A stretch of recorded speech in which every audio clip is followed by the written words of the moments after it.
وسلم وبارك عليه وعلى آله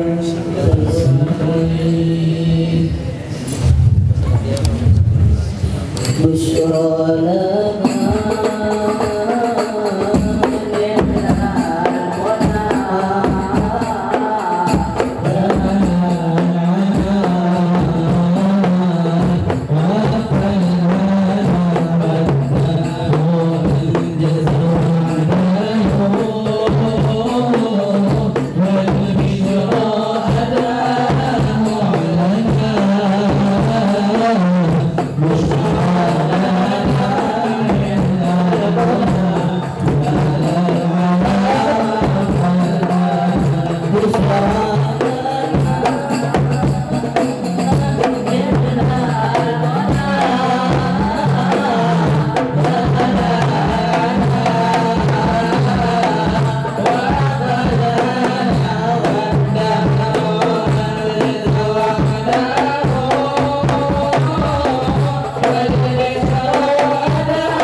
Alhamdulillahi Rabbil Alamin.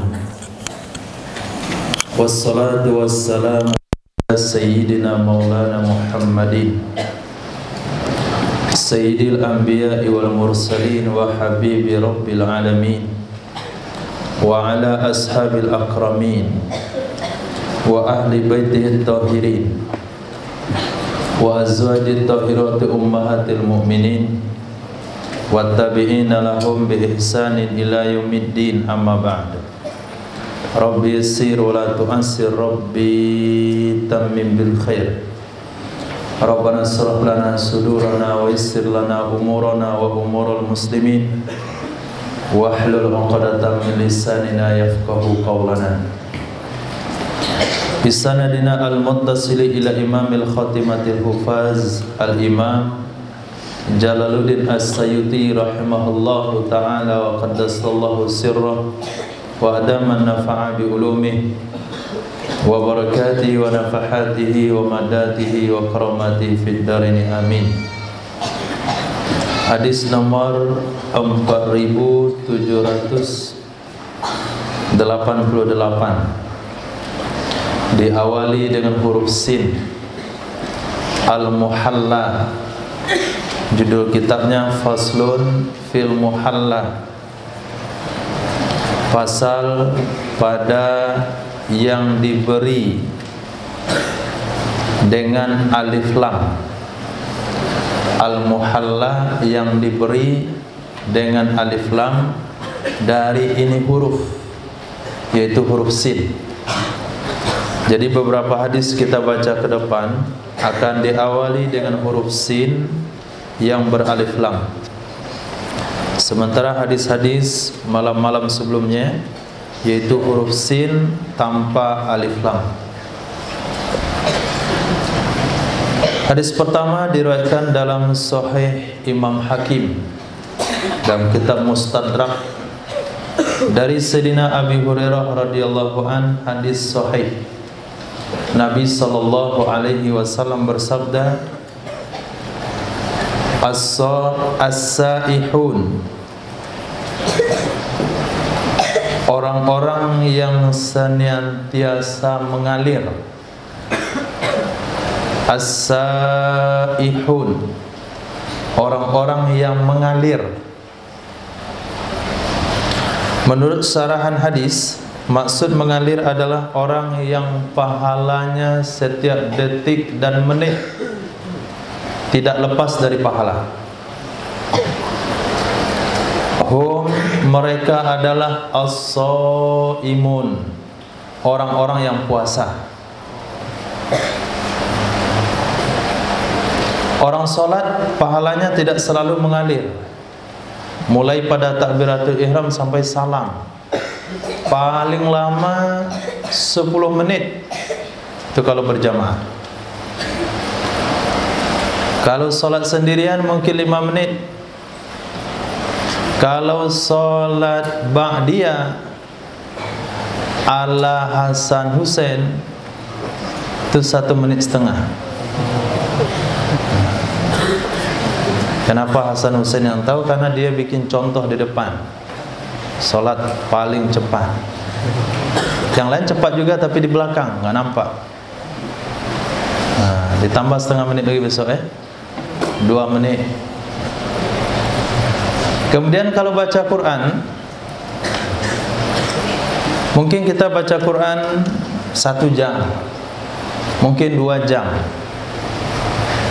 Zakat, haji itu tidak bersambung dengan amalan. Ada jedahnya, ada awal, ada selesainya. Beda sama orang yang puasa.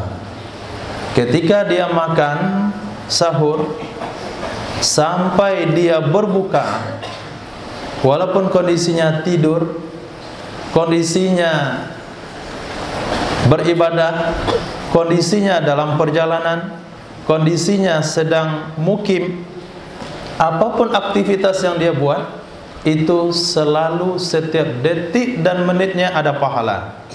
Maka disebutlah as-saihun, orang-orang yang pahalanya selalu mengalir, yaitu orang yang puasa. 24 jam, maaf, 12 jam pahalanya. Mulai daripada sahur sampai buka. Amalan apa yang bisa kita buat dari waktu sahur sampai buka tanpa terputus? Sedekah enggak mungkin. Salat apalagi, zakat enggak bisa, haji enggak bisa, umroh enggak bisa, sholawatan enggak bisa, zikir enggak bisa. Tapi orang puasa, tidur pun tetap dalam aliran pahala. Itu maksud hadis pertama 4788. Hadis kedua, as-sabiqu wal muqtasidu yadkhulanil jannah. As-sabiq dan al-muqtasid masuk kedua-duanya ke dalam surga. As-sabiq dan muqtasid masuk kedua-duanya ke dalam surga. Hadis sahih Mustadrak Imam Hakim dari Sayyidina Abi Darda radhiyallahu an.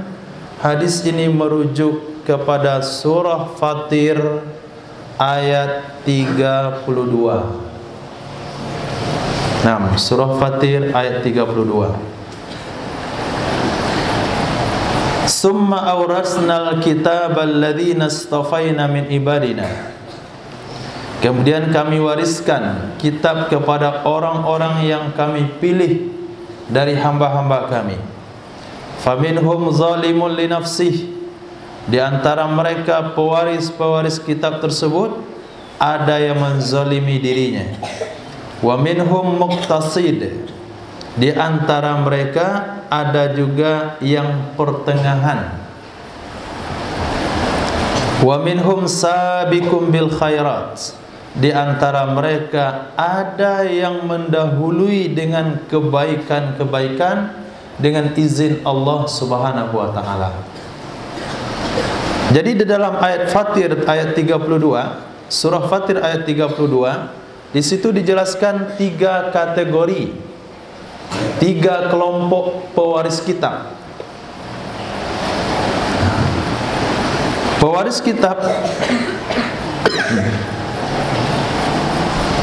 yaitu yang dimaksudkan yang pewaris kitab di sini adalah pelanjut daripada penyampaian risalah kenabian, pewaris kepada Al-Qur'anul Karim daripada Sayyidina Muhammad sallallahu alaihi wasallam. Siapa kira-kira pewarisnya? Nah, siapa pewaris Nabi? Al-ulama. Kenapa kita katakan pewaris ini dinisbahkan kepada Sayyidina Muhammad? Karena ayat 31 surah Fatir itu berbicara tentang Nabi Muhammad sallallahu alaihi wasallam. Walladzi auhayna ilaika minal kitab. Sesuatu yang kami wahyukan kepadamu wahai Muhammad daripada Al-Qur'anul Karim. Kemudian setelah Nabi Muhammad meninggal dunia, kami wariskan kitab tersebut, Al-Qur'an tersebut kepada orang-orang pilihan. Orang-orang pilihan. Maka hadis yang berbunyi al-ulama'u warasatul anbiya, para ulama adalah pewaris para nabi. Para ulama adalah pewaris para nabi. Kemudian dari surah Fatir ini kami wariskan kitab kepada orang-orang yang kami pilih daripada hamba-hamba kami. Maknanya dari umat baginda Rasul sallallahu alaihi wasallam yang dijadikan ulama oleh Allah itu dari orang-orang yang dipilih langsung oleh Allah Subhanahu wa taala. Apakah setelah mereka dipilih menjadi para ulama, lalu mereka dipilih menjadi pewaris para nabi, lalu mendapatkan jaminan masuk surga? Belum. Belum. Kenapa? Karena pewaris para nabi itu, para ulama itu akan terbagi kepada 3 kategori. Pertama, minhum muqtasid. Di antara mereka sedang-sedang saja. Muqtasid artinya tidak berlebihan, menjalankan wasiat tanggung jawab sebagai para ulama, dan dia dalam waktu yang lain dia juga menjalankan kewajibannya sebagai manusia biasa. Muqtasid. Yang kedua, sabiqum bil khairat. Orang-orang yang memang terdahulu dengan kebaikan. Terdahulu dengan kebaikan. Maknanya dia menjadi contoh di dalam sebuah kebaikan. Siapa di antara ulama Indonesia yang pertama kali mencontohkan belajar ke Makkah? Siapa di antara orang Sumatera Barat yang mencontohkan pertama sekali belajar ke Makkah? Yang mencontohkan pertama sekali untuk mewakafkan dirinya sebagai ulama, tidak sangkut paut dengan urusan dunia sama sekali? Siapa yang pertama sekali mencontohkan untuk membuka pendidikan agama? Itu maknanya sabiqum bil khairat. Tapi di antara mereka juga ada zalimun li nafsih, yang menzalimi dirinya. Walaupun mereka dipilih sebagai pewaris Nabi SAW, diberikan pemahaman Al-Quran kepadanya, tapi di antara mereka ada yang menzalimi dirinya. Siapa yang menzalimi dirinya? Orang yang tidak menunaikan amanah ilmu yang mereka pelajari.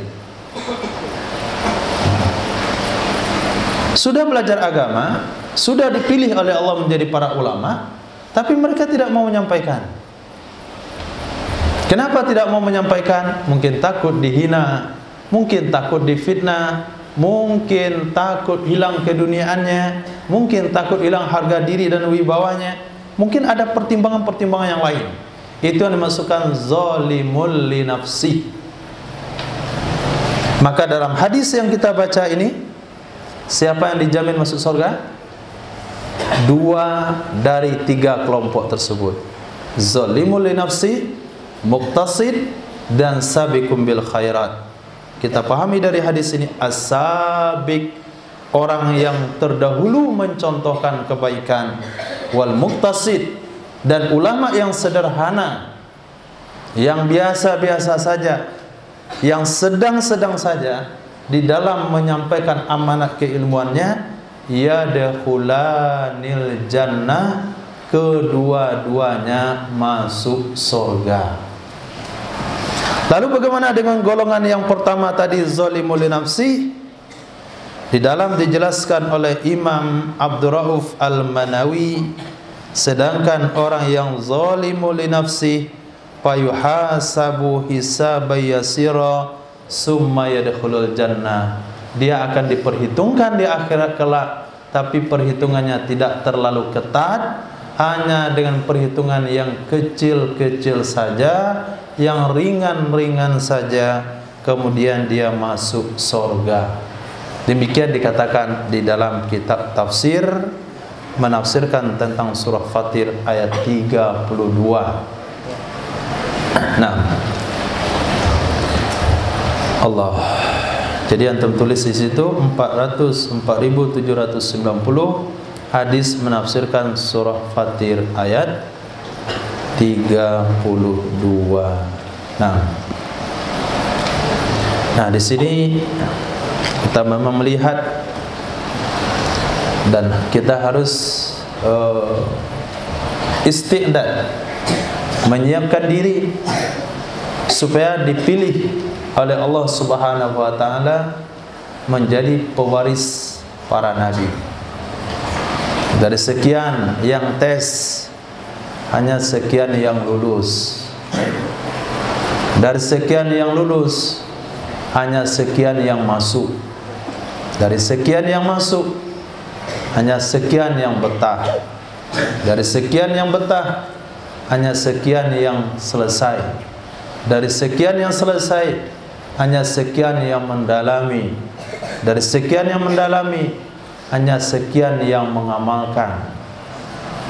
Nah, kita pengen pada titik yang akhir, yaitu mengamalkan. Allahumma ja'alna minal ulama'il amilinal mukhlasin. Itu yang mesti dibaca di dalam kunut subuh setiap pagi oleh para imam, dan kita aminkan. Kalaulah kita baca doa itu sebanyak 360 kali, kali 2 tahun, kali 3 tahun, kali 4 tahun, kali 10 tahun, dia baca doa tersebut 36.000 kali. Nah, 3.600 kali. Ya. 3.600 kali. Kalau kita diminta 10, 70, 100 kali saja, itu kita akan kasih orang itu.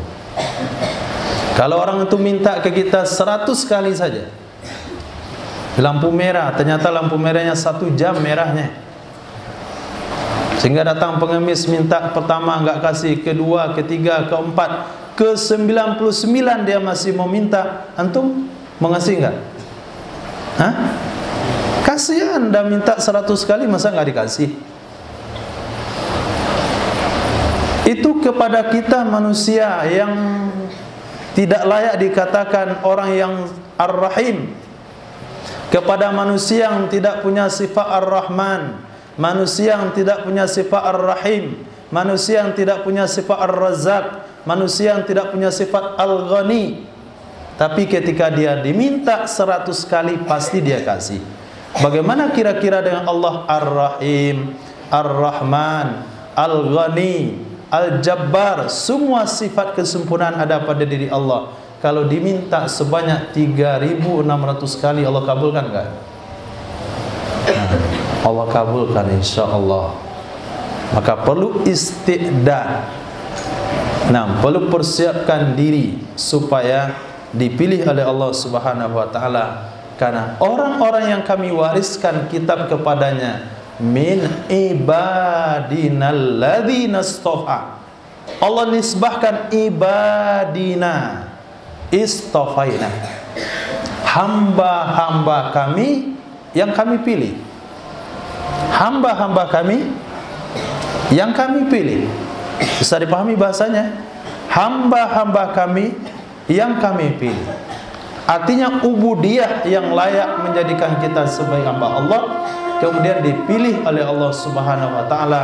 Maknanya pelajar-pelajar agama tidak boleh lepas daripada ubudiyah. Tidak boleh lepas pada ibadah. Ibadah adalah sarana untuk mendapatkan ilmu dari Allah Subhanahu wa taala. Maka zikir perlu ditegaskan. Yasin pagi pasti dibaca, jangan kurang 1 ayat pun. Manzil sore, Waqiah, As-Sajdah, semua zikir-zikir adalah wujud melayakkan kita sebagai ibadillah, kemudian baru mendapatkan pilihan dari Allah Subhanahu wa taala. Maka kita lihat 10 tahun ke depan, 20 tahun ke depan, 30 tahun ke depan masih hidup. Alhamdulillah, saya masih hidup tuh. 30 tahun ke depan, nah itu akan muncul ulama-ulama Rabbani yang memang belajar agama, mengamalkan agama hanya untuk disampaikan kepada umat, mendapatkan keridhaan Allah dan mahabbah dari Sayyidina Muhammad sallallahu alaihi wasallam. Adzan insyaallah. Bismillahirrahmanirrahim. Kita lanjutkan hadis nomor 4791. Diriwayatkan oleh Imam Ahmad bin Hanbal dalam kitab Musnad, Imam Bukhari dan Imam Muslim, diriwayatkan oleh Imam At-Tirmizi diriwayatkan oleh Imam Abu Ya'la, diriwayatkan oleh Imam Baihaqi dari Sayyidina Abi Sa'id Al-Khudri radhiyallahu anhu. Maaf, dari Sayyidina Abi Hurairah radhiyallahu anhu. Hadis sahih, Rasulullah sallallahu alaihi wasallam bersabda, as-sa'i, orang yang berusaha, orang yang mengurus, orang yang mengusahakan,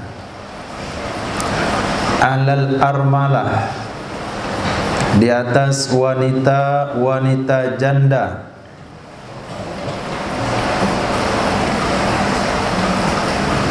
atas wanita-wanita janda, wal miskini, dan orang miskin, kal mujahidi, itu seperti orang yang berjuang fi sabilillah, di jalan Allah Subhanahu wa taala, awil qaimi, atau orang yang salat laila sepanjang malam, as-shaiman nahar, dan berpuasa sepanjang siang. Ini nilai sedekah, ini nilai pahala orang-orang yang mengurus kehidupan dari orang-orang yang tidak mampu, dari umat baginda Rasul sallallahu alaihi wasallam. Di antaranya yang dimaksudkan di sini, yang disebutkan di sini, yaitu wanita-wanita janda. Suaminya sudah meninggal dunia, mungkin ketika jihad, mungkin ketika bekerja, mungkin karena faktor usia. Yang jelas wanita ini tinggal sendirian, tidak ada laki-laki yang mengurus kehidupannya. Mungkin ada suatu kelompok, mungkin ada satu individu yang berusaha memenuhi kebutuhan hidup dari janda tersebut. Maka pahalanya sama dengan orang yang berjihad angkat senjata di jalan Allah, atau sama dengan orang sholat sepanjang malam dan puasa sepanjang hari. Begitu juga orang-orang yang memenuhi kebutuhan orang-orang miskin, orang-orang tua misalnya, yang hidup kadangkala tidak ada anak keluarga. Dia kutip di jalan-jalan raya, dia letakkan di suatu penginapan, mungkin panti lah namanya, atau tempat yang layak untuk tidur, tempat yang layak untuk istirahat, tempat yang layak untuk makan.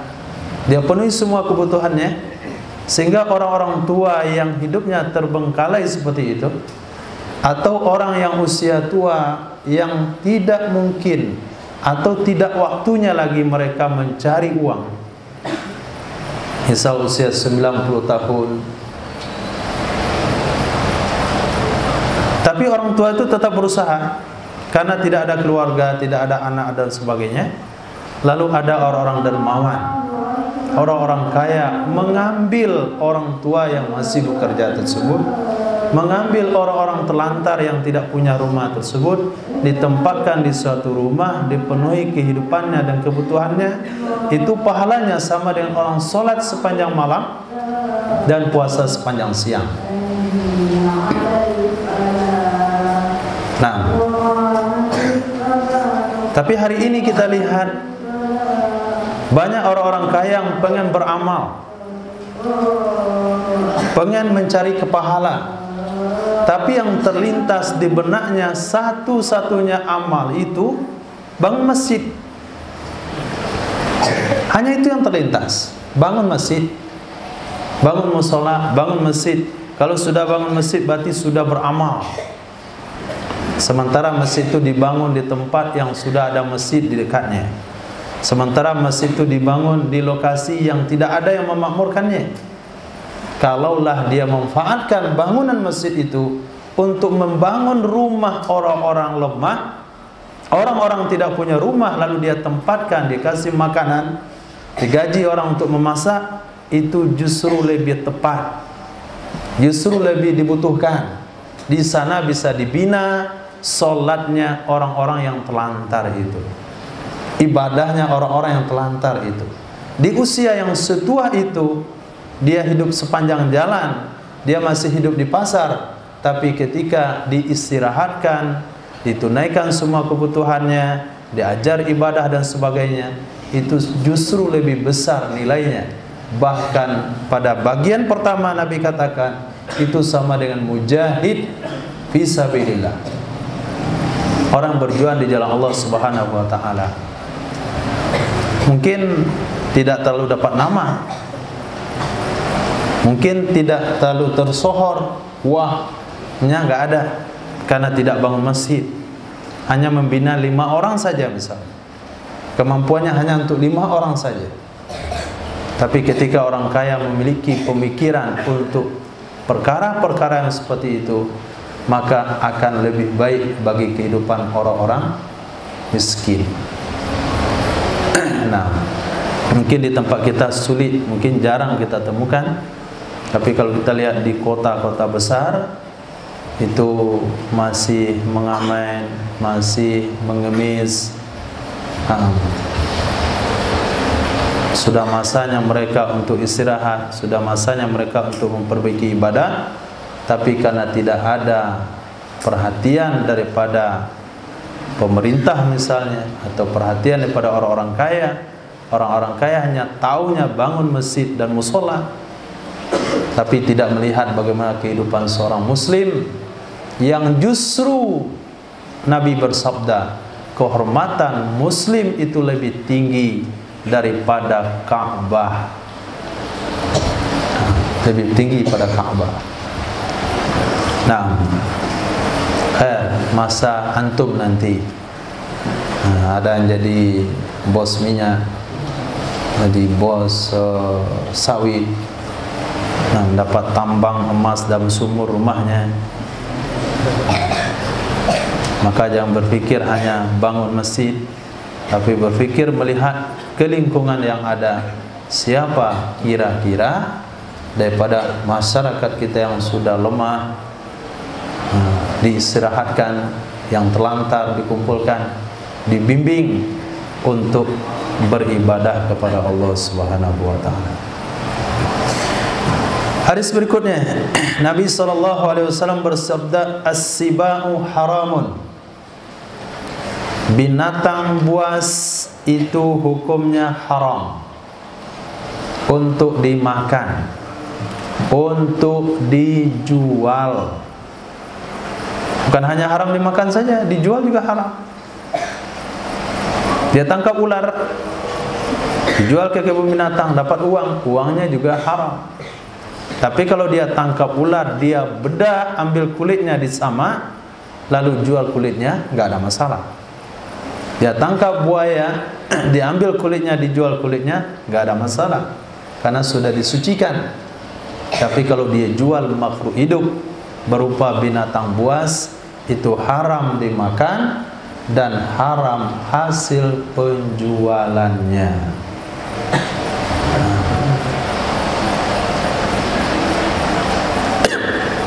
As-siba.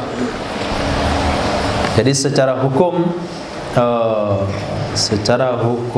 fikih, secara dalil am, asal binatang itu kategorinya binatang buas, dirincikan dalam hadis yang lain, yaitu memangsa dengan taringnya atau memangsa dengan cakarnya, itulah kategori binatang buas dan semuanya haram untuk dimakan. As-subbak arba'atun, pendahulu itu ada 4. As-subbak, para pendahulu itu ada 4. Ana sabiqul Arab, kata Nabi SAW, saya adalah pendahulu dari bangsa Arab. Saya adalah pendahulu dari bangsa Arab. Jadi dari sekian bangsa Arab, maka yang pertama mengikrarkan iman kepada Allah dan Rasulnya ya Sayyidina Muhammad sallallahu alaihi wasallam.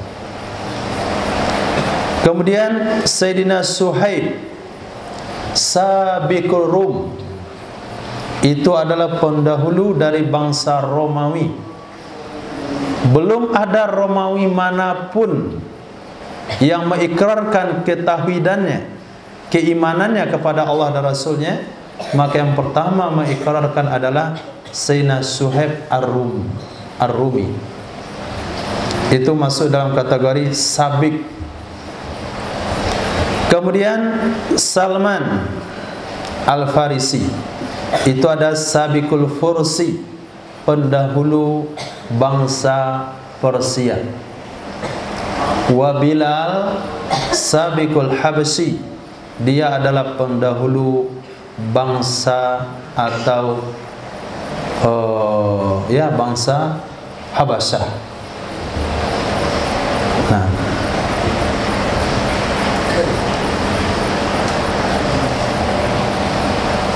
bahkan sebagaimana ahli-ahli dunia mencatat pendahulu-pendahulu, mereka sebut dengan penemu-penemu, tapi Islam juga mencatat penemu-penemu. Yang pertama sekali berkhitan Nabi Ibrahim alaihissalam, manusia yang pertama kali dilahirkan.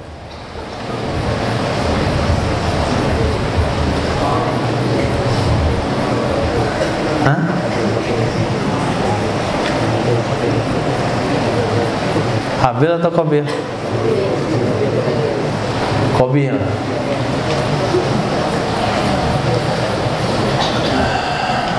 Yang pertama memperluas Masjid Nabawi.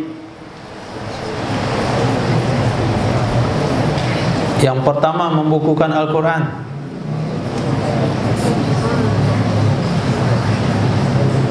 Yang pertama menggunakan lampu di Masjid Nabawi.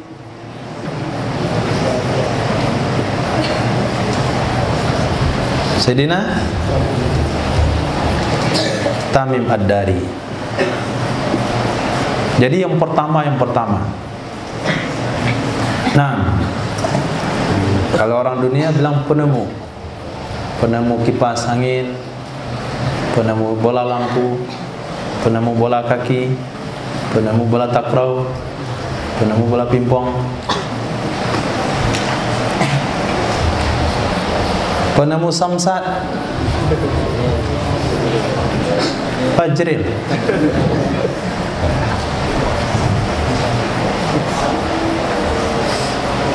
Nah, khair. Jadi orang-orang yang terdahulu, kata Nabi sallallahu alaihi wasallam, ini dalam konsep iman dengan agama Allah di bawah syariat baginda Nabi Muhammad sallallahu alaihi wasallam, dari bangsa Arab adalah Sayyidina Rasul, dari orang Romawi adalah Sayyidina Suhaib, dari orang Persia adalah Sayyidina Salman, kemudian dari orang Habasyah adalah Sayyidina Bilal bin Rabah radhiyallahu anhu. As-sab'ul mathani. As-sab'u 7 ayat. Al-mathani yang diulang-ulang. 7 ayat yang diulang-ulang. Maksud diulang-ulang bukan diulang-ulang dalam Al-Quran, tapi diulang-ulang di dalam ibadahnya umat Islam. Di dalam ibadahnya umat Rasul sallallahu alaihi wasallam adalah Fatihatul Kitab, pembuka, surah pembuka Al-Quran. Itu sab'ul mathani, 7 ayat yang diulang-ulang. Maka berdasarkan ayat inilah 3 mazhab, Imam Malik, Imam Syafi'i, Imam Ahmad bin Hanbal, mewajibkan, merukunkan, menetapkan Al-Fatihah sebagai rukun salat. Tapi Imam Abu Hanifah tidak. Imam Abu Hanifah yang penting baca Quran, enggak mesti Al-Fatihah, yang penting Al-Quran. Faqra'u ma tayassara min, bacalah yang mudah kamu baca darinya Al-Quran. Hadis berikutnya Nabi SAW bersabda, as-subbaq, orang-orang yang terdahulu, orang-orang yang pendahulu, kan terdahulu, orang-orang yang pendahulu. Salah satu ada 3. Fasabiq ila Musa, maka yang dahuluan, yang menjadi pendahulu beriman kepada Nabi Musa alaihissalam adalah Yusha bin Nun. Yusha bin Nun. As-Sabiq, yang pertama sekali beriman kepada Nabi Isa adalah Sahib Yasin. Sahib Yasin. Siapa Sahib Yasin? Habib An-Najjar. Habib An-Najjar. Kemudian As-Sabiq, yang pertama yang menjadi pendahulu beriman kepada Sayyidina Muhammad sallallahu alaihi wasallam adalah Sayyidina Ali bin Abi Thalib. Sayyidina Ali bin Abi Thalib. Kenapa Sayyidina Ali bin Abi Thalib? Sebelum Nabi mengajak dakwah, menyampaikan dakwah kepada Sayyidina Abu Bakar As-Siddiq, Sayyidina Ali sudah mengikuti baginda Rasul sallallahu alaihi wasallam. Karena Sayyidina Ali hidup bersama Rasulullah, di bawah asuhan Nabi. Keperluannya, kebutuhan hidupnya dicukupi oleh baginda Rasul sallallahu alaihi wasallam. Sebagai wujud balasan atau membalas budi paman Nabi Abu Thalib. Karena paman sudah mendidik Nabi, paman telah mengambil alih keperluan Nabi ketika sang kakek meninggal. Maka ketika Nabi sudah punya usaha, maka Nabi mengambil satu orang putra pamannya dan hidup bersama beliau di rumahnya, yaitu Sayyidina Ali bin Abi Thalib. Maka ketika paman Nabi Abu Thalib melihat anaknya sendiri Ali bin Abi Thalib menyimpang dari ajaran nenek moyangnya, tidak menyembah berhala, ikut dengan ajaran baginda Rasul sallallahu alaihi wasallam, paman membiarkannya. Paman Nabi Abu Thalib membiarkan anaknya untuk ikut dengan sepupunya. Maka yang paling pertama mengenal agama Islam sebelum yang lain-lainnya adalah Sayyidina Ali bin Abi Thalib. Nah, tapi kalau dilihat dari negara yang berbeda, maka orang-orang tadilah dari Persia, dari Romawi, dari Habasya. Tapi kalau dari suku Arab itu sendiri, yaitu Rasulullah.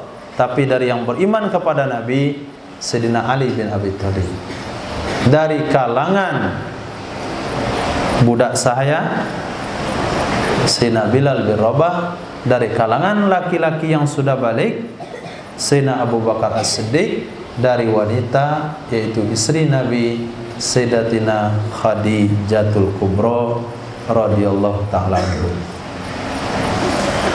Hadis berikutnya, Nabi SAW bersabda, as-sabil, az-zadu, itu adalah perbekalan, warrahilatu, dan kendaraan. As-sabil maksudnya adalah az-zadu, bekal, warahilah, kendaraan. Hadis ini menafsirkan ayat surah Ali Imran ayat 97. Walillahi 'alan nasi hajjul baiti man istata'a ilaihi sabila. Hak Allah terhadap manusia yaitu melakukan ibadah haji bagi orang-orang yang mampu ke sana. Sabila, berjalan. Apa maksud mampu berjalan? Apa yang dimaksudkan mampu berjalan? Ada bekal dan ada kendaraan. Ada bekal dan ada kendaraan. Ulama fikih mengulas bekal apa yang dimaksudkan. Bekal di dalam perjalanan, bekal ketika sampai di Mekah, bekal bagi keluarga yang wajib dia nafkahi selama dia pergi dan pulang. Maka ketika dia punya bekal dalam perjalanan, bekal untuk tinggal di Makkah, tapi tidak punya bekal untuk keluarga yang ditinggalkan, maka dia tidak wajib haji. Tidak wajib haji. Dan itu rukun Islam. Apalagi jihad. Ada bekal untuk berangkat tapi tidak ada bekal untuk tinggal, tidak wajib jihad. Yang rukunnya saja itu tidak wajib. Apalagi yang bukan rukun. Nah, maka jangan sampai jihad lalu dalam waktu yang sama dia tidak meninggalkan bekal selama pergi dan pulang untuk orang-orang yang wajib dia nafkahi. Kemudian ada kendaraan. Apa yang masukkannya ada kendaraan? Kalau pada hari ini mungkin kita tidak mungkin beli pesawat, tapi ada kendaraan, punya uang untuk tiket kendaraan, punya kesehatan untuk naik kendaraan. Maka bagi orang yang tidak mampu lagi naik kendaraan, nggak mampu naik kendaraan, maka dia tidak wajib haji. Dimaksudkan di situ adalah mu'dhal. Orang-orang mu'dhal yang punya kemampuan materi tapi tidak punya kemampuan fisik, maka dia wajib melakukan badal haji.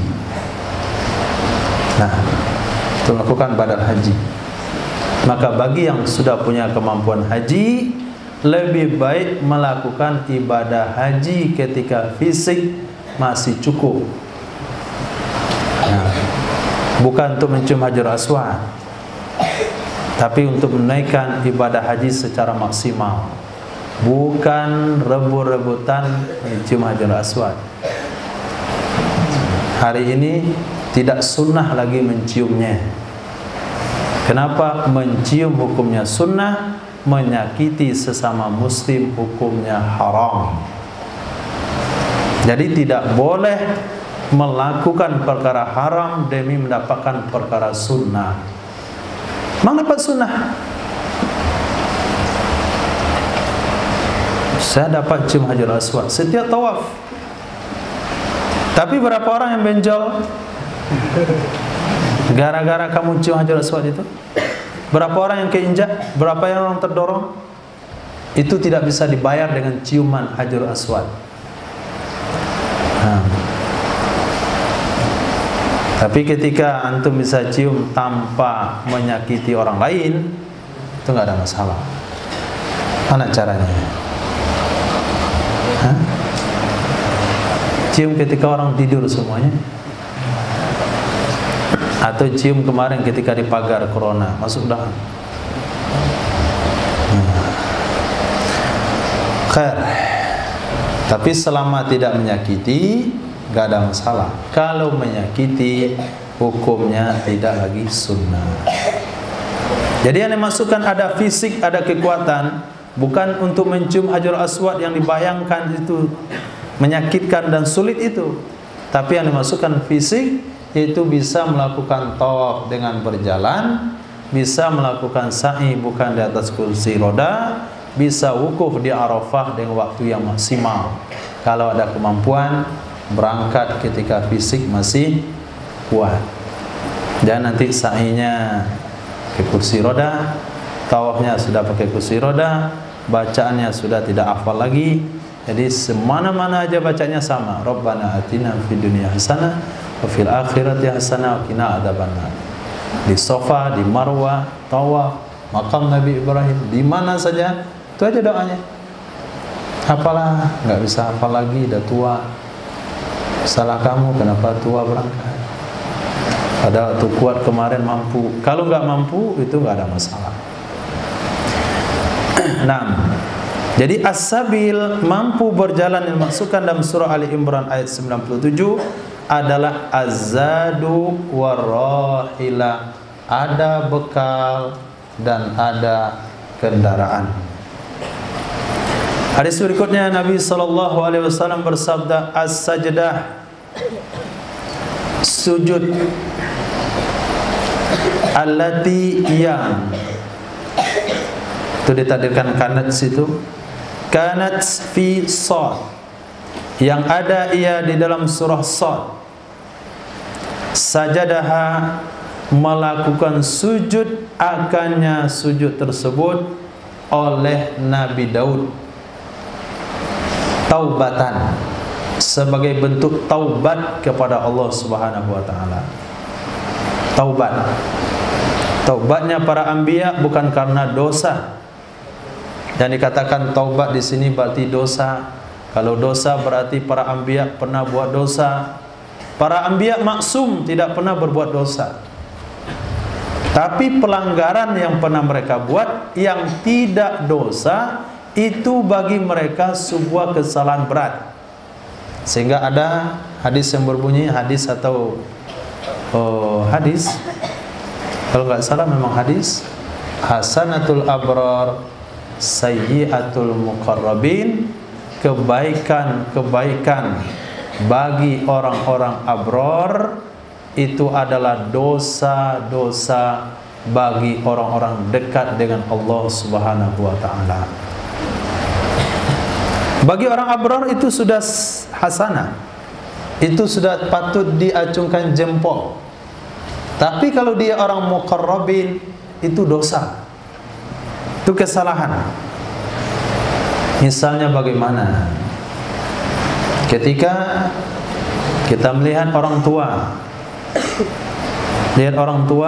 lalu kita bantu mengambilkan air untuk mencuci kakinya, itu hasanah, itu adalah kebaikan.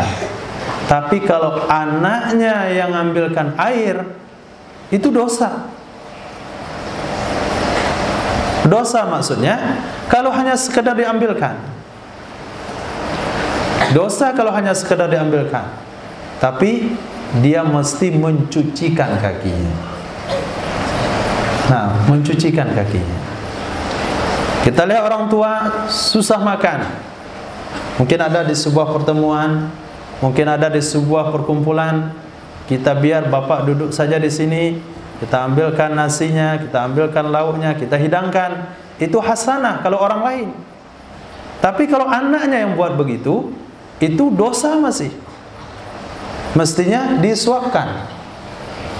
Itu yang dimaksud dengan hasanah bagi orang lain, sayyi'ah kalau itu orang-orang dekat.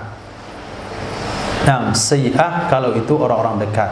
Maka bagi orang-orang dekatnya Allah, yaitu di antara para anbiya alaihimussalatu wassalam, walaupun itu tidak dianggap dosa untuk hukum secara umum, tapi karena ketinggian mereka, kemuliaan mereka, itu dianggap sebuah dosa, maka digunakanlah bahasa taubat. Apa kesalahan yang pernah dilakukan oleh Nabi Daud alaihissalam? Beliau adalah seorang raja, memiliki istri 99 orang. Itu boleh 99 waktu itu. Nabi Sulaiman 1000 anaknya, ayahnya 99, anaknya Nabi Sulaiman 1000. Jadi Nabi Daud tertarik kepada istri panglima perang malaikat. Satu orang malaikat memiliki 1 ekor kambing, satu orang malaikat memiliki 99 ekor kambing. Maka malaikat yang 1 ekor kambing melapor kepada Nabi Daud, wahai Nabi Daud, saudara saya ini lahu tis'atu wa tis'una na'jah, dia punya 99 ekor kambing. Wali na'jatu wahidah, saya punya satu, tapi yang satu pengen dia minta juga. Bagaimana kira-kira dia itu?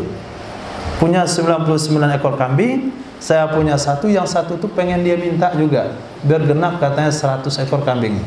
Kamu nanggung ngurus kambing 1 ekor, kasih ke saya saja, biar 100. Nabi Daud sadar, dialah yang dimaksudkan itu. Dia punya istri 99, masih pengen istri panglima perangnya. Akhirnya beliau bertobat, sujud syukur karena bertobat di hadapan Allah Subhanahu wa taala. Itulah ayat taubat, ayat sujud yang ada di dalam surah Shad, dilakukan oleh Nabi Daud sebagai wujud taubatnya kepada Allah. Lalu kita, umat baginda Rasul sallallahu alaihi wasallam, nahnu nasjuduha, kita melakukan sujud akannya sujud tersebut dalam surah Shad, syukra, sebagai bentuk syukur kepada Allah Subhanahu wa taala. Maka disebutlah sujud dalam surah Shad itu adalah sujud syukur. Bagaimana konsekuensi sujud syukur? Tidak boleh dilakukan di dalam solat. Kalau ada imam, kalau antum jadi imam membaca surah Shad dalam solat, lalu kebaca ayat sujud, maka haram hukumnya sujud. Kalau dia sujud secara sengaja, maka batallah ibadah solatnya.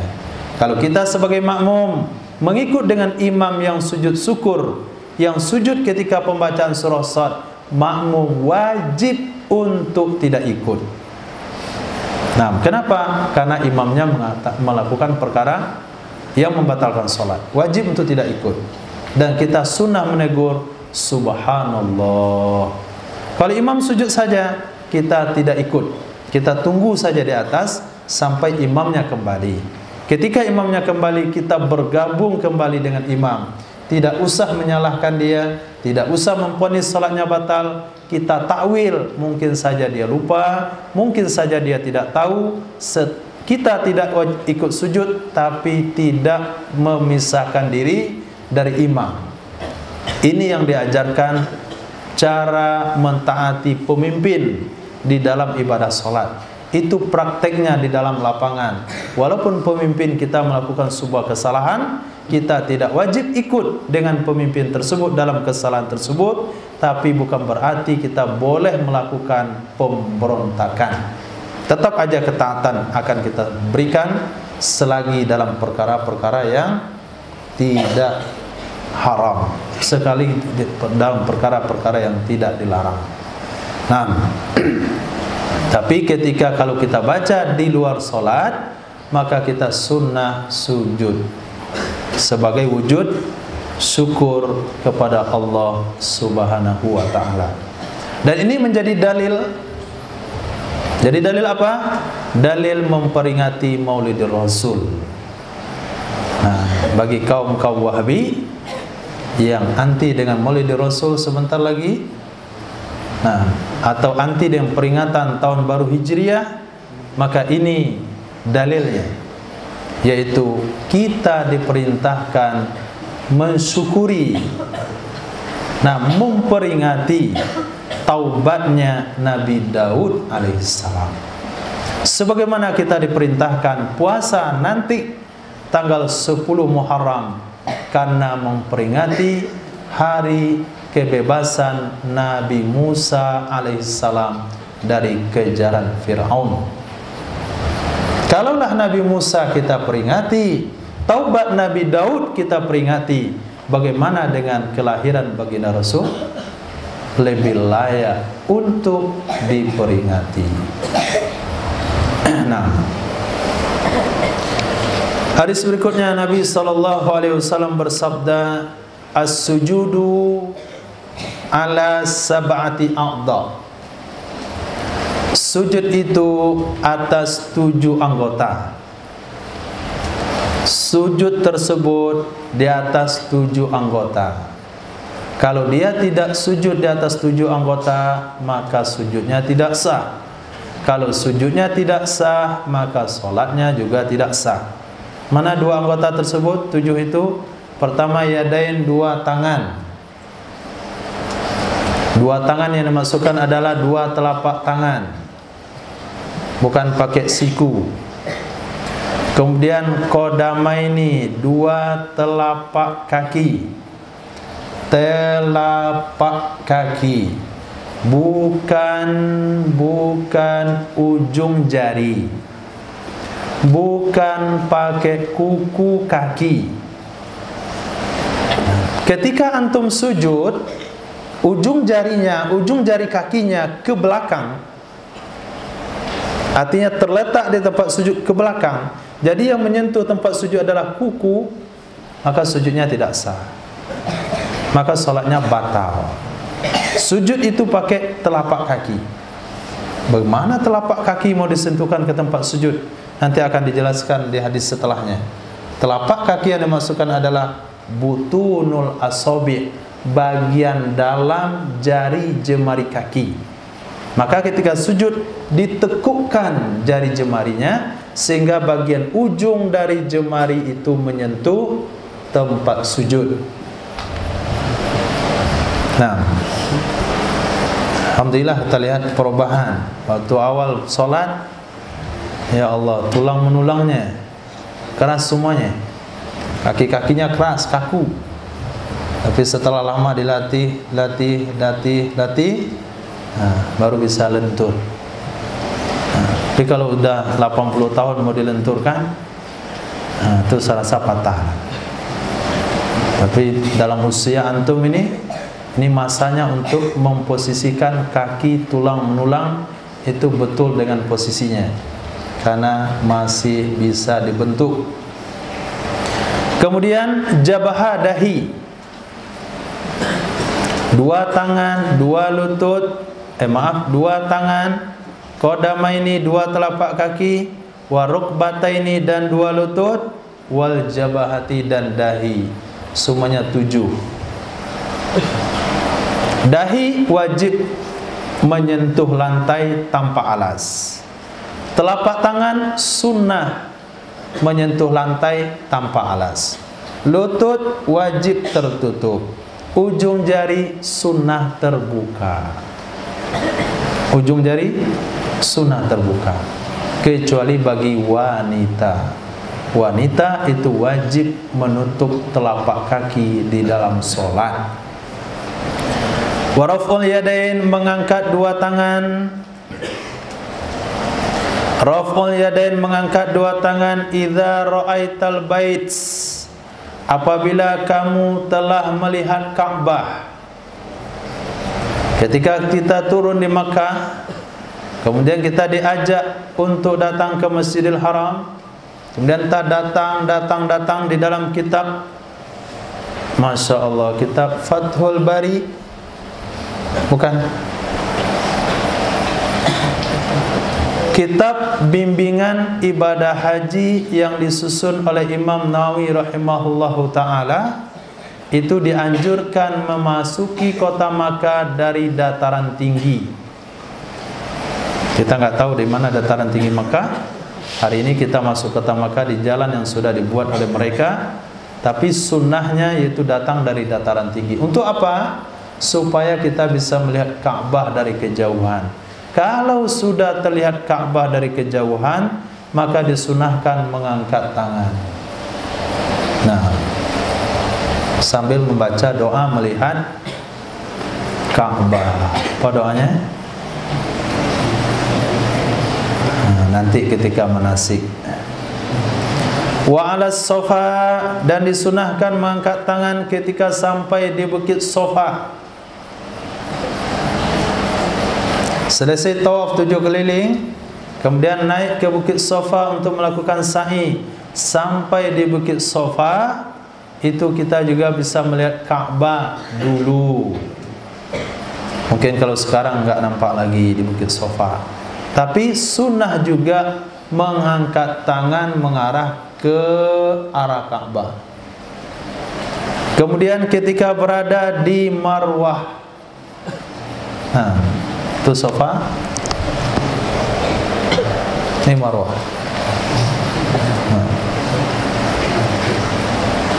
Kemudian ketika berada di Arafah, sunnah mengangkat tangan. Ini bukan mengangkat tangan begini, tapi mengangkat tangan dalam doa. Kemudian ketika berada di Jam'in, Muzdalifah. Kemudian ketika Ramyil Jimar, melontar jamroh. Nah, ketika melontar jamroh, tanggal 10 Zulhijjah kita disunahkan, diwajibkan melontar jamroh Aqabah. Tanggal 11 diwajibkan melontar 3 jamroh, mulai pada jamratul ula, kemudian jumratul wusta, kemudian jumratul Aqabah. Kemudian tanggal 12 Zulhijjah kita disunahkan, diwajibkan kembali melontar jamroh 1, 2, 3, ula, wusta, Aqabah. Kemudian bagi yang bermalam di Mina pada malam tersebut wajib melontar jamroh besok tanggal 13, kecuali bagi orang yang berangkat meninggalkan Mina sebelum matahari tenggelam tanggal 12 Zulhijjah yang disebut dengan nafar awal. Itu yang dimaksudkan dalam firman Allah yang berbunyi, "Faman ta'ajjala fil yaumaini fala isma alaih wa man ta'akhkhara fala isma alaih." Itu maknanya nafar awal dan nafar sani. Wa idza uqimatis shalah, dan apabila didirikan salat. Ini yang dimaksudkan mengangkat tangan adalah raf'ul yadain inda takbiratul ihram, mengangkat dua tangan ketika takbiratul ihram. Untuk melengkapi hadis tersebut, kita baca hadis satu lagi. As-sujudu, sujud tersebut, alal jabahati, di atas dahi. Dahi mesti dibuka, jangan sampai tertutup dengan sorban. Dahi dibuka, jangan sampai tertutup dengan sorban. Nanti sorban bikin sholat batal. Sorban itu dibikin sebagus mungkin, jangan kayak perban, bikin bulat melingkar. Kemudian ketika sujud terhalang dahi menyentuh tempat sujud. Kenapa sorbannya bulat? Perban vespa. Atau bikin sorban terlalu di depan, rusak lagi entah. Tutup sini. Nah, itu Sultan Minabi itu waktu sholat masih diangkat sorbannya, atau biasa nggak ada masalah. Sultan Minabi.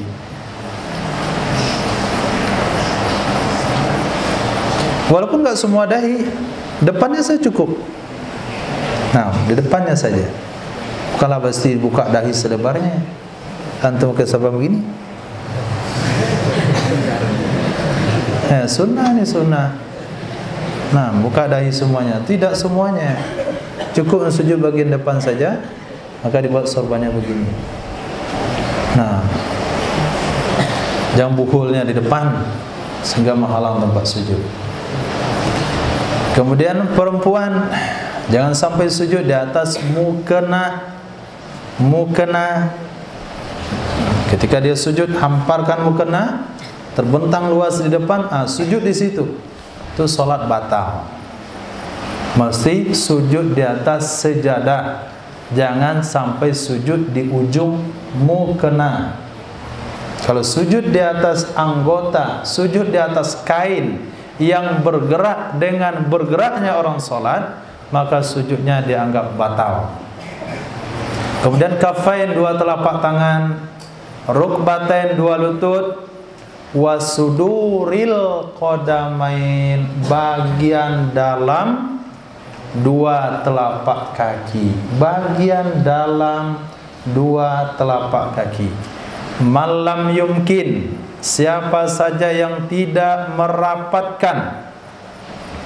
Malam yumkin, yumakin, siapa saja yang tidak merapatkan syai'an, sesuatu pun, minhu, darinya 7 anggota, minal ardi, ke lantai, ke tanah, ahraqahullahu, maka membakar akannya orang tersebut oleh Allah dengan api neraka.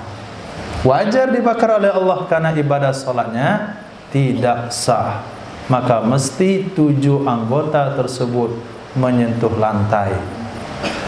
Kita sangat khawatir, bukan sering sih, kadang-kadang kita melihat ada di antara masyarakat muslim kita, ketika dia sholat, waktu sujud, telapak kakinya tidak menyentuh lantai.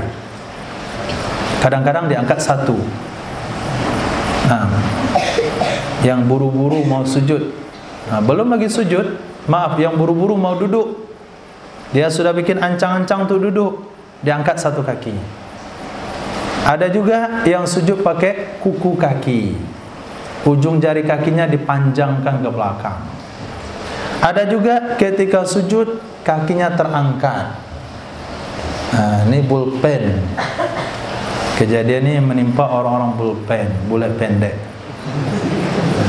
Ketika dia sujud, perutnya menghalangi, kakinya terangkat. Ini karena faktor fisik mungkin, tapi dia nggak sadari bahasanya telapak kaki itu, ujung-ujung jari itu adalah rukun, syarat sah sujud seseorang diterima oleh Allah Subhanahu wa taala.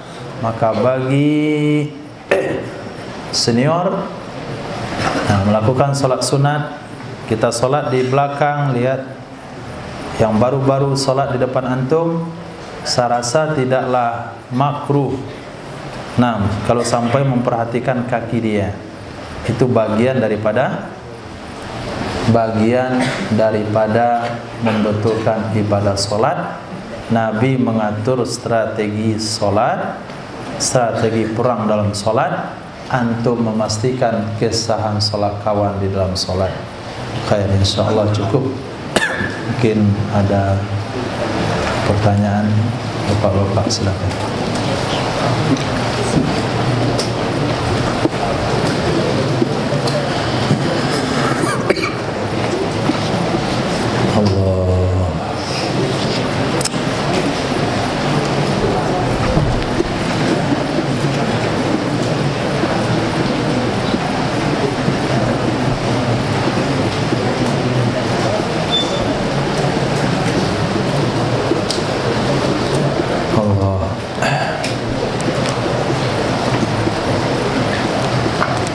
Waalaikumsalam warahmatullahi wabarakatuh.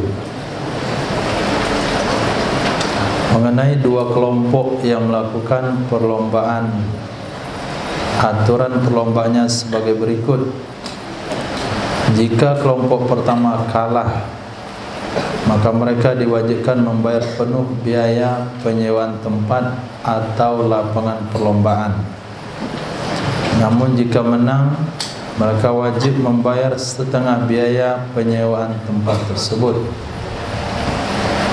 Sedangkan kelompok kedua, jika mereka menang, mereka tidak diwajibkan membayar biaya penyewaan tempat. Namun jika mereka kalah, mereka membayar setengah biaya sewa. Dan yang mengeluarkan biaya pembayaran adalah pihak lain, sponsor. Apa hukum perlombaan tersebut? Walaupun penyewaan tempat separuhnya akan dibayar oleh sponsor atau seluruhnya akan dibayar oleh sponsor, tapi di sini ada unsur qimar, unsur judi. Di mana letak unsur judinya? Kalau menang, mereka bayar setengah. Kalau kalah, bayar penuh. Satu kelompok lagi kalau menang enggak bayar, kalau kalah bayar setengah. Berarti mempertahankan antara untung rugi, maka hukumnya haram. Mempertaruhkan antara untung dan rugi, hukumnya haram. Yang boleh itu adalah mempertaruhkan antara rugi dan bodoh. Bodoh. Nah, mempertaruhkan antara rugi dan bodoh atau untung dan bodoh. Kenapa nggak bodoh aja? Misalnya begini, kita akan lakukan lomba kuda. Lomba kuda. Satu orang yang sudah pakar berkuda menantang beberapa orang, 2 orang misalnya. Kamu berdua ikut lomba dengan saya. Kamu berdua ikut lomba kuda dengan saya. Kalau kalian menang, saya kasih hadiah sekian juta. Tapi kalau saya yang menang, maka saya kasih hadiah ke saya sendiri. Nah, jadi hadiah yang dipertaruhkan, misalnya ada 5 juta rupiah, dikeluarkan oleh salah satu dari yang berlomba. Maka orang yang mengeluarkan hadiah, dia ikut dalam lomba, berarti dia mempertaruhkan apa? Mempertaruhkan kalah dan bodoh. Masa menang? Kalau dia tidak menang, berarti dia kalah. Berarti dia rugi. Kenapa? 5 juta uangnya akan dikasih ke pemenang. Tapi kalau dia menang, apakah dia untung? Tidak. Uang sendiri diambil sendiri. Berarti dia sedang mempertaruhkan.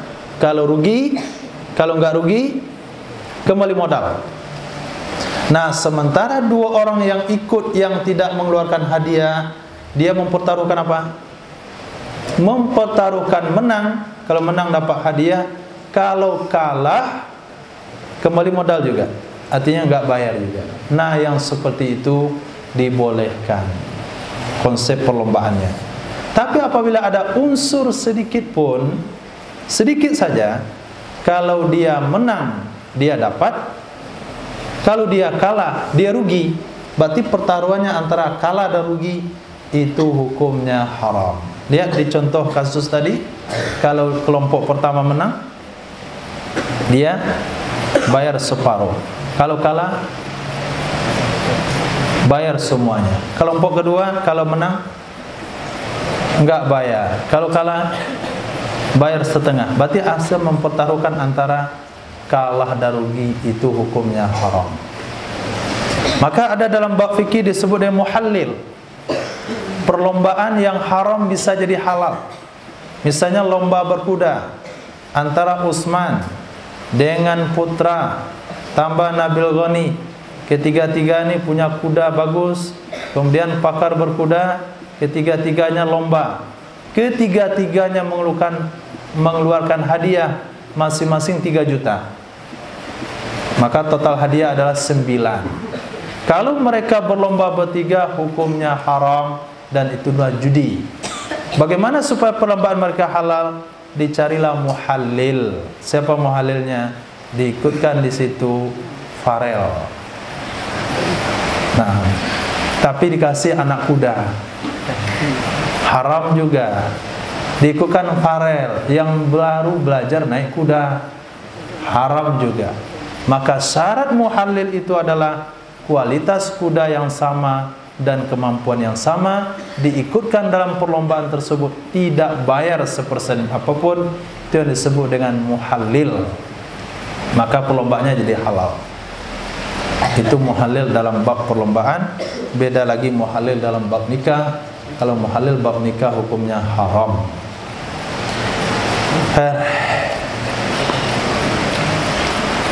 Ada cukup. Assalamualaikum.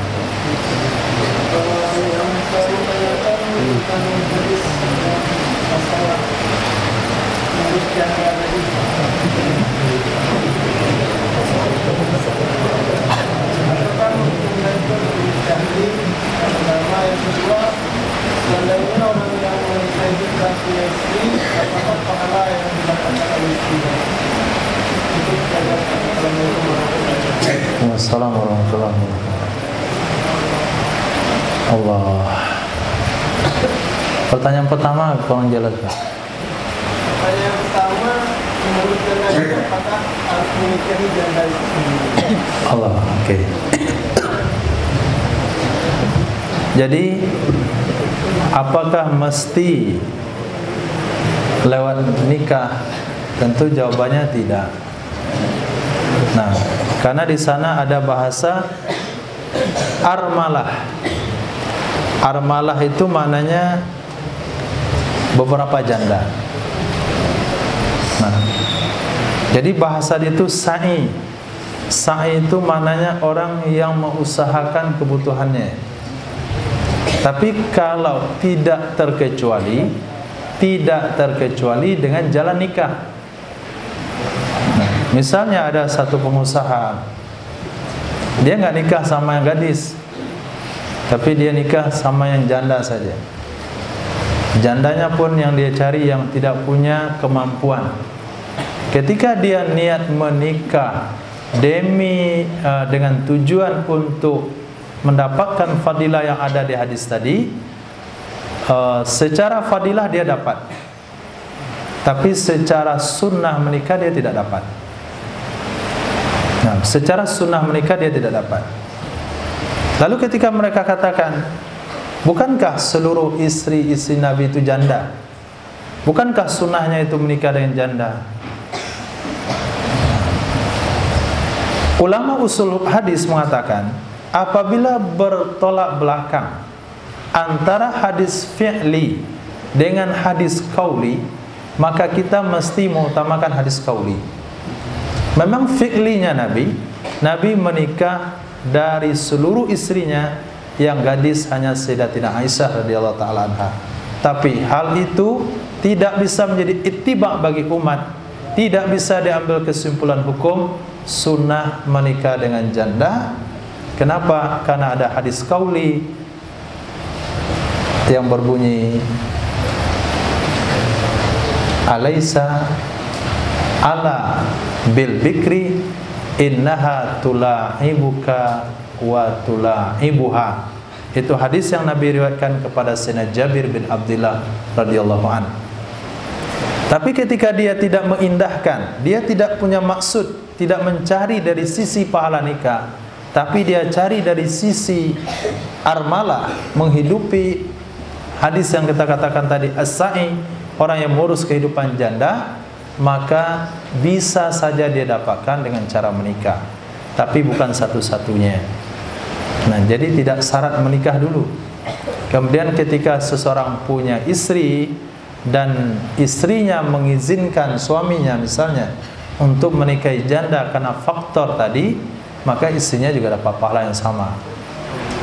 Nah, tapi ketika seorang suami dia menginfakkan hartanya untuk keperluan fisabilillah, apa saja bentuknya, bangun masjid, wakaf, sedekah, korban, kemudian termasuk sa'i, armalah dan sebagainya, istri juga dapatkan pahala dalam hal tersebut.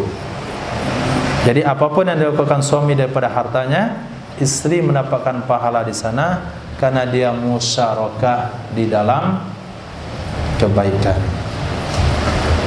Ya Allah, mungkin cukup. Masih ada apa?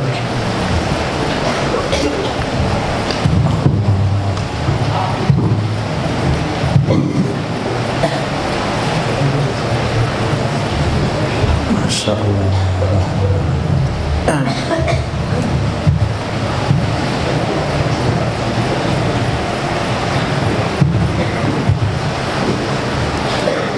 Habis. Mohon maaf kalau ada salah dan janggal. Kita tutup dengan doa kifaratul majlis. Subhanallah wa bihamdi. Subhanaka wa bihamdika. Asyhadu an la ilaha illa anta